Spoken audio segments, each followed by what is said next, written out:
been working in small organizations. It hasn't been easy. You might be underpaid, you might be underappreciated. You're not the only one. I feel like this is the story of a whole lot of people. Hello guys, and welcome back again to the channel. This is Sitters of Sitters Corner, and in case you're passing by for the very first time, you are highly welcome, and please, this is the right place to be. Come on, like, why not? And guys, please consider subscribing. I know the Lord will touch you. Please, it will go a long way to help this channel grow. Thank you so much. And today, guys, I am here with my very good friend, sister, colleague, and today we are going to be talking about 9 to 5. Living with 9 to 5. Can you actually, make it, or would I say the Nigerian slang, hammer with 9 to 5? So, my dear friend here is no other but Neddy. Yeah. Hi guys. Barrister Neddy. And guys, she has, been working this 9 to 5 for like a little while now. Yes, yes. And I can imagine that it's not easy at all. Yeah. So we are going to be sharing the 9 to 5 phase. Like, how's it been for you, honestly? So I'll say that I'm still growing. Because I feel like when I was in school I had romanticized 9 to 5, or like 9 to 5, you have your own office, you're this, you're that. Like, you know how all those movies you watch, you carry the big bag, you're walking in heels, you're doing all the most. But my own experience, to be honest, with 9 to 5 is I've been working in small organizations where you're doing like 3 people's job. Like, you're acting as the HR, you're acting as the lawyer, you're acting as the admin. So while that is fine, I mean, you get to learn a lot of things, but it hasn't been easy. Do you get it has been a learning process. And I think 9 to 5 is something that, if you have the chance to, I would say, just explore it. I think it trains you, it builds you, and it opens you and exposes you to opportunities. So I think so far it's been alright. Yeah. And when you were talking, there was something that really struck me the most when you said you're literally doing the HR, you're doing the lawyer, you're doing this, you're doing that, and then like they're overworking you. And before I even get to what I want to say, like, I feel this is a myth. Yeah. When they say it's 9 to 5, because honestly it's not 9 to 5. Yeah. Like, let's be realistic. Sometimes it's 8 to 6, 8 to 9. Yeah, like as a lawyer, or even 8 to 12. Yeah, it really depends, because there'll be days where you'll have like tight deadlines to meet, and is the expectation is there that you can't have this work on your table and you're carrying your bag at 5 o'clock that you want to go home. You have to finish the work and then go home. So, well, it's not like that every day, but there are days like that. And so, yeah, I think 9 to 5, if you're going to go into it, prepare your mind. That's what I have to say. Yeah. Prepare your mind that it might not be the fantasy you imagine. So it will be good. I'm not saying it's all bad, but I'm just trying to say, be open. Realize that, especially if you're working with small firms, small organizations, you might have to do multiple roles. You might be overworked, you might be underpaid, you might be underappreciated. You get? So it's all part of the process. So if you're currently experiencing that, you're not the only one.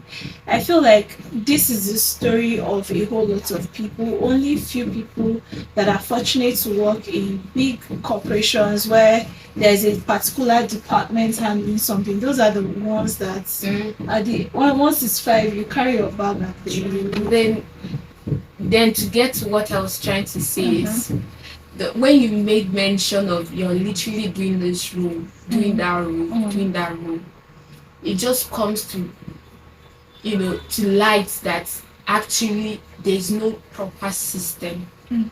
Like, I've not been a 9 to 5 like you for a while, but I know I've come to know some certain things that are lacking, that if I'm able to open my own establishments now, I'm able to see that those wrongs are being put right. So we are here, today's video is just putting out those wrongs, not just on the part of the system or the structures or the institutions alone, even you that are being employed. Yeah. So it just goes to show that actually there is no proper system. And I always tell you guys in this channel, I'm a Christian. Like, if you get tired of me saying that, I'm not sorry. Honestly. But God, has put in system that has helped things continue, like, till just like this earth here. God created man once, created woman once. He didn't have to do that because he too understands the system is already he understands what is called system. So I think also in the workforce we need to apply that. Yeah, absolutely. Yeah, we need to apply that. Like, I've come to understand that yes, as a Christian, God has ordained, or it is his plan that okay, you get employed at some point, but it's not his plan for you to work forever. He wants you to grow past that. He wants you to also grow and establish yourself. That's part of what the dominion man needs. He wants us to lead. So I feel that most Christians really don't or will I say people, no, even if you're not in the system, you're not a Christian, if you're a Muslim, you can apply most of all these principles. Yes, because I think you do not want to live your entire life in the rat race. And the rat race, I mean, like, you're just earning peanuts, barely trying to survive. So your salary, you're just like moving in tiny paces. Like, you move from one small level to the next small level, and then there isn't any visible growth. So you want to actually have a system, a structure in place so that you can grow. And I think one of the things that I find faulty with small firms, organizations in our society that do not have system is sometimes, so let's say you're doing HR, you're doing legal, you're doing admin, and there is no structure for after 2 years you're going to grow to become head of HR. So it's more like if you choose to remain in that environment, that's the most you will be. You will just be in that legal. They don't have a large structure or system that can accommodate multiple roles. Just like how in federal government you would have people, they'll go for O level 13 to 15 to but in most private settings that is lacking. And so most people that actually want growth, they look out for opportunities in multinational companies, in big corporations that are known all over the world, and then some people even go for work in government agencies and federal parastatals. Yeah, and honestly, it's not like that is not good. But even the small firms or the small institutions, they need to put their self together. Because to be honest, if you are in a system that doesn't let you go, like even in the next 5 years you are still in that, please leave. Like, please, it's a dead system. Absolutely. Even God cursed that tree, the fig tree, when it was not producing. God wants you to be fruitful. He wants you to multiply. And so I think that sometimes if you stay in a place that is dead, like a place that is no longer growing you or rewarding you appropriately, you'll even become scared to access better opportunities, because the whole idea of you applying for jobs afresh, you'll be like, let me just stay where I am. Let me just, because it can make you, I don't know whether it's what, scared or lazy. I remember there was this one time that I was in an environment that was very toxic. But I was just like, oh my god, I can't leave. If I'm leaving, I'll start applying for jobs, start going for interviews and all those things. But I think that you should like yourself enough to seek the best opportunities. And so sometimes those opportunities they can come from your network.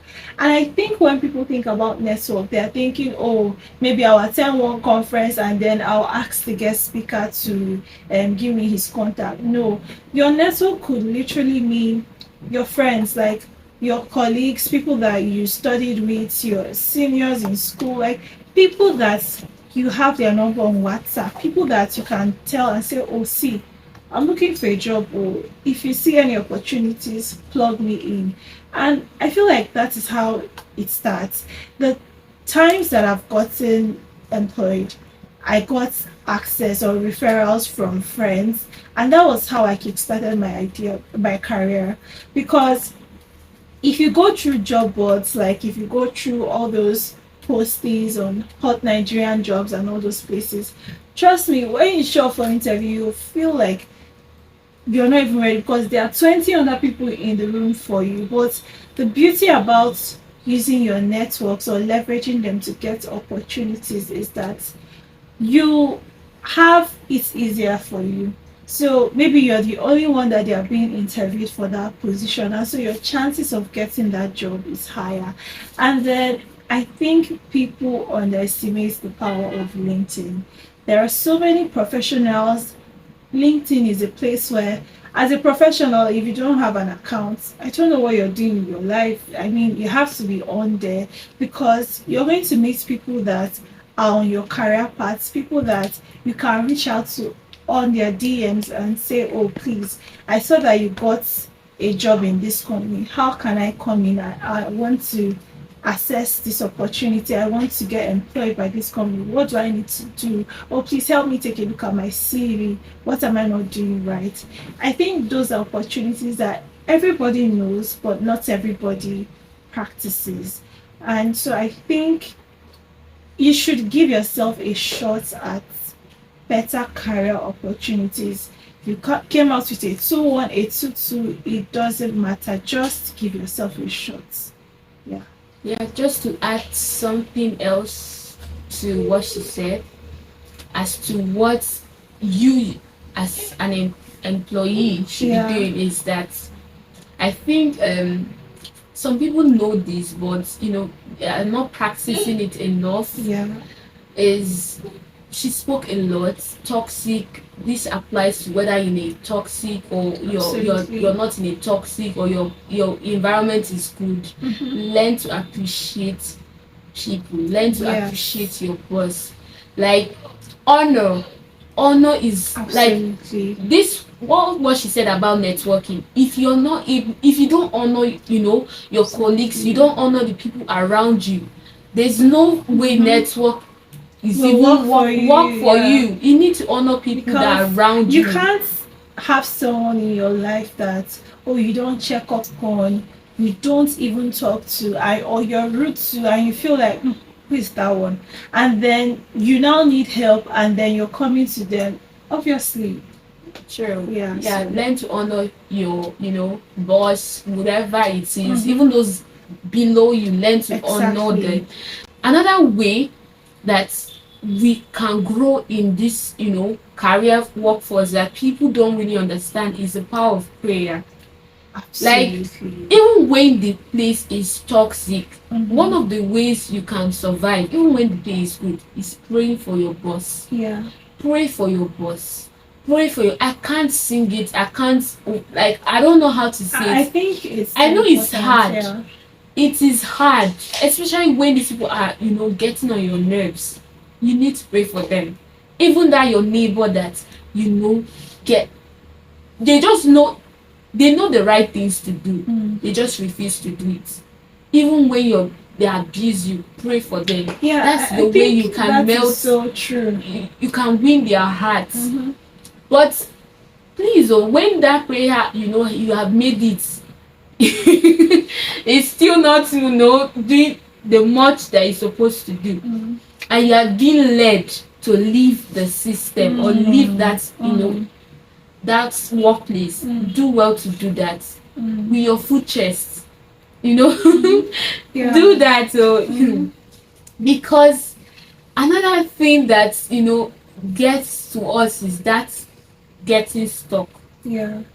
Like, even when you go to a new place, you need to know, like when you jump back to a new place, you need to know when, oh, this place you have It's over, no longer serving you, yeah, like, because if you don't tell yourself, like she said, love yourself enough to know what you need at that time, what you. So we've pointed as to what employees should be doing better now. What do you feel employers, what are those areas they are really lacking in, or institutions that you observe? It may not be from your own experience though. What do you feel you need to, So I think that from my conversations with most people, a lot of us are working in toxic environments. And what I mean is you're working in an environment where you're being insulted, like you need to feel like, oh, you don't even know what you're doing. If you do not want to work, just leave. Like there are so many people looking for jobs. So I'm doing you a favor by employing you. And I think that employers should know that it's a two-way street. So as much as you're doing your employee a favor by employing them, they are also doing you a favor, because if they're not there to do that job, it doesn't get done. So employers should be intentional about creating positive workplace cultures that would you make you feel like, oh, this place I'm working in, I want to grow here. This place I'm working in, I get appreciated for the work I'm doing. I know that what I'm doing brings value, grows the company. And aside that, employers should invest in rewarding employees. So sometimes it's not just salary. So yes, if there are good businesses that the firm or the company has engaged in, let your staff feel the impact. Let them get bonuses. Let them have a pay raise. Let them have opportunities like allowances, like housing allowances, transport, lunch, if the employer can afford it.